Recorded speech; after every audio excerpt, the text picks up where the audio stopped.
Hello दोस्तों, स्वागत है हमारे नए वीडियो में। आज की वीडियो में हम लोग एक रोमांटिक ड्रामा मूवी को एक्सप्लेन करने वाले हैं। इस मूवी में हम लोग एक ऐसी लड़की को देखेंगे जिसके पास पैसों की बहुत तंगी होती है और उसके पति के ऊपर काफी ज्यादा लोन भी होता है। इसके बाद वो लड़की अपने लोन को माफ करने के लिए बैंक मैनेजर के पास में जाती है, लेकिन लोन माफ करने के एवज में बैंक मैनेजर उसके साथ घपाघप करना चाहता है। वो लड़की भी इसके लिए मान जाती है। अब वो बैंक मैनेजर अक्सर लड़की को अपने पास बुलाया करता था और अपने हैंडपंप के पानी से उसके खेत को गीला करता था। धीरे धीरे इस लड़की को भी मैनेजर के हैंडपंप की आदत लग जाती है। इसके बाद इन दोनों के बीच में क्या होता है ये हम लोग आगे इस वीडियो में देखेंगे। तो चलिए इस मूवी को शुरू करते हैं। मूवी के शुरुआत में हम लोग नीना को देखते हैं। वो अभी सुपरमार्केट में है और अपने जरूरत के सामान खरीद रही है, लेकिन उसके पास पैसे कम पड़ जाते हैं और इसलिए वो कुछ सामान को वापस करती है। यहाँ हम लोग ये जानते हैं कि नीना के पास पैसों की बहुत तंगी है। अपने सामान को लेने के बाद जब नीना चलते हुए वापस आ रही थी तभी एक कार वाला उस पर कीचड़ उछालता है, लेकिन उस आदमी को जैसे ही अपनी गलती का एहसास होता है वो जल्दी से बाहर आकर नीना से माफी मांगता है।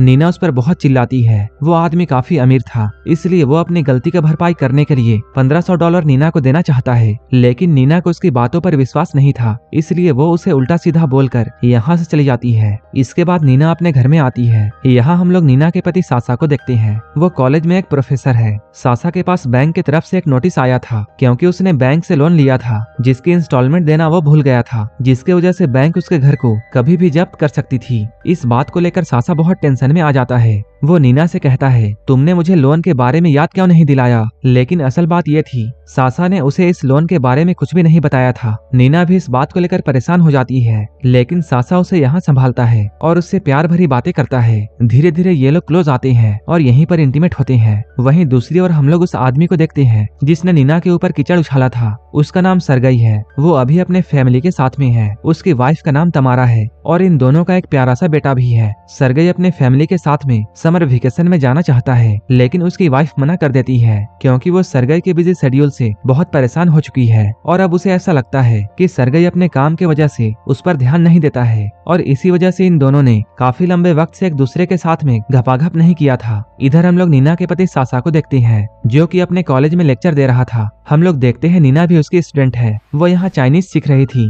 नीना के बगल में ही उसकी फ्रेंड बैठी हुई थी जो कि सासा के बारे में उससे काफी अजीब सवाल पूछ रही थी। नीना के फ्रेंड के सारे क्वेश्चंस सासा के हैंडपंप के बारे में था। उस लड़की की बातों से नीना ये समझ जाती है कि वो लड़की सासा को पसंद करती है और वो सासा के साथ में घपाघप करना चाहती है। क्लास खत्म होने के बाद सासा नीना को बैंक में जाकर उनसे बात करने के लिए कहता है ताकि इन दोनों को लोन चुकाने के लिए कुछ समय मिल जाए। इसके बाद नीना बैंक में जाती है। यहाँ वो सरगई से मिलती है। नीना उसे देखकर ये समझ जाती है कि इसी आदमी ने उसके ऊपर कीचड़ उछाला था और वो इस बैंक का मैनेजर है। सरगई की आज कुछ चाइनीज क्लाइंट के साथ मीटिंग होती है, लेकिन सरगई को चाइनीज नहीं आती थी, जिसकी वजह से उसे किसी ऐसे की मदद चाहिए थी जो कि चाइनीज जानता हो। यहाँ पर नीना सरगई की मदद करने के लिए आती है। वो कहती है मुझे चाइनीज आती है। वहीं इधर सासा अपने एक्स्ट्रा इनकम के लिए पार्ट टाइम जॉब कर रहा था। वहीं दूसरी ओर उन चाइनीज क्लाइंट्स को कसिनो जाकर गेम्स खेलना था, इसलिए सरगई नीना को भी अपने साथ कसिनो लेकर जाता है। नीना के काम से खुश होकर सरगई उसे 2 चिप्स देता है, जिसे लेने से नीना पहले तो मना करती है, लेकिन बाद में वो उन चिप्स को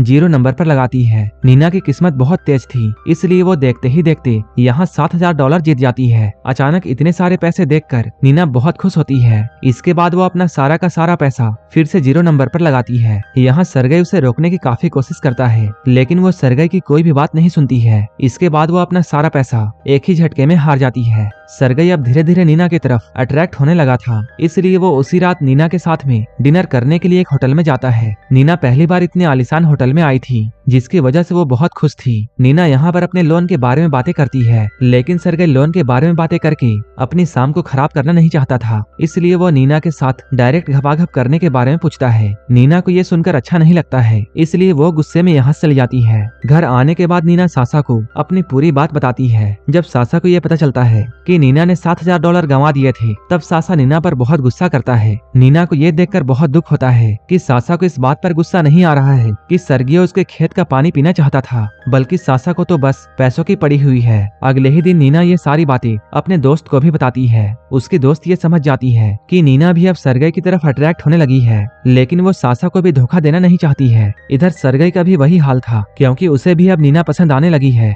इसलिए वो उसकी फोटोज देखता है। इधर सासा अपने लोन को चुकाने के लिए जी जान से मेहनत कर रहा था, लेकिन बैंक वाले एक बार फिर से सासा को लोन चुकाने के लिए नोटिस भेजते हैं। अगर सासा ने लोन जल्दी नहीं चुकाया तब वो लोग कार्रवाई कर सकते हैं। अब सिर्फ नीना ही ऐसी इंसान है जो कि सासा को इस मुसीबत से बचा सकती है। नीना के पास सरगई का नंबर था, वो सरगई को कॉल करती है। इसके बाद सरगई नीना को एक होटल में बुलाता है। वो नीना और उसके पति को 3 महीने का टाइम देता है और जिसके बदले में वो अपने हैंडपंप का पानी नीना के खेत को पिलाता है। होटल में रात बिताने के बाद नीना अपने घर में आती है। यहाँ पर सासा उसे बताता है बैंक ने उन दोनों को 3 महीने का समय दिया है। नीना को ये बात समझ में नहीं आ रही थी कि उसने सरगई के साथ पेलन क्रिया करके सही किया या गलत। इधर तमारा और सरगई के बीच में किसी बात को लेकर बहस हो जाती है। तमारा ये नोटिस करती है कि सरगई के कपड़ों से लेडीज परफ्यूम की महक आ रही है। इसके अगले दिन सरगई नीना को फिर से मिलने के लिए बुलाता है, जिस पर नीना उसे मना कर देती है। लेकिन नीना को भी अब सरगई के हैंडपंप की लत लग चुकी थी, इसलिए वो भी कंट्रोल नहीं कर पाती है और वो सरगई के पास पहुंच जाती है।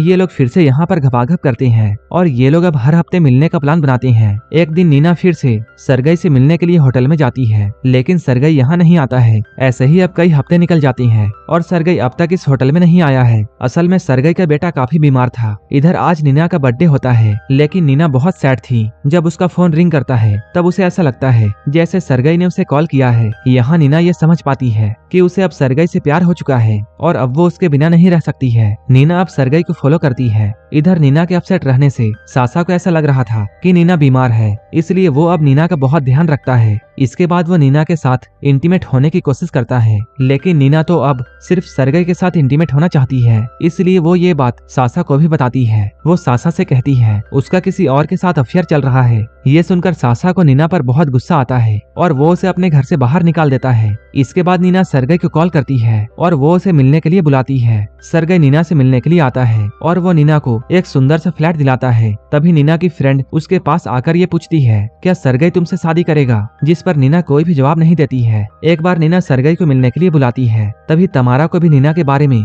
सब कुछ पता चल जाता है, लेकिन वो सिर्फ अपने बच्चे की वजह से चुप हो जाती है। इसके बाद सरगई नीना के पास में आता है। यहाँ नीना उससे पूछती है मैं तुम्हारे लाइफ में क्या अहमियत रखती हूँ। सरगई कहता है नीना उसके लिए बहुत खास है। ये सुनकर नीना बहुत खुश होती है। अब वो धीरे धीरे सरगई से बहुत प्यार करने लगी है। इधर हम लोग सासा को देखते हैं, जो कि नीना के दोस्त के साथ में रहना शुरू कर देता है। नीना अभी भी सासा के लेक्चर को अटेंड करती है। पूरा कॉलेज उन दोनों के बारे में जानता है, इसलिए सासा ये चाहता है कि नीना उसके लाइफ से दूर चली जाए। इसके बाद नीना सरगई को कॉल करती है, लेकिन वो कॉल रिसीव नहीं करता है। तभी डोरबेल बजती है। नीना को ऐसे लगा था जैसे ये सरगई होगा, लेकिन जब वो डोर खोलती है तब उसे दरवाजे पर सासा मिलता है। यहाँ आकर वो नीना से कहता है सरगई से वो बहुत सारा पैसा तो ले सकती है, लेकिन वो मेरी तरह प्यार नहीं दे सकता है। नीना कहती है कोई बात नहीं, कम से कम मैं तो उससे सच्चा प्यार करती हूँ और यही मेरे लिए काफी है। इस बात को सुनकर सासा गुस्सा हो जाता है और वो यहाँ पर नीना से जबरदस्ती करने लगता है। इसके बाद नीना सरगई को कॉल करके बुलाती है और वो उसे सारी बातें बताती है। वो कहती है वो प्रेग्नेंट है, लेकिन वो ये बात नहीं जानती है कि ये बच्चा किसका है, लेकिन वो इस बच्चे को पैदा करेगी,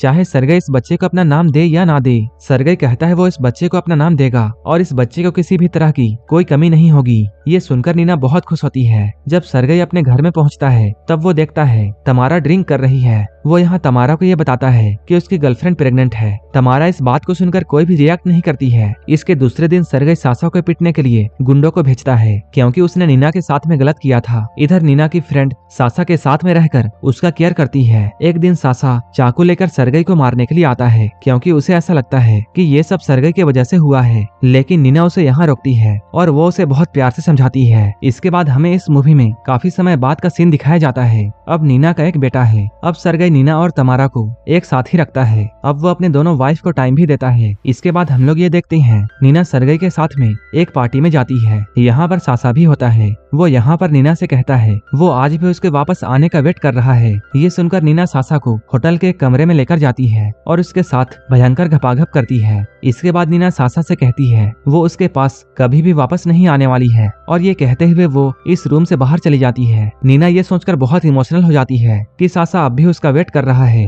और ये मूवी यहीं पर खत्म हो जाती है। ऐसे ही मूवीज के लिए आप हमें टेलीग्राम और इंस्टाग्राम पर फॉलो कर सकते हैं, जिसका लिंक डिस्क्रिप्शन में दिया हुआ है। और मूवी अच्छी लगी हो तब एक लाइक जरूर कर देना और ऐसे ही वीडियोस के लिए मेरे चैनल को सब्सक्राइब कर लेना। तो मिलते हैं हमारे नेक्स्ट वीडियो में।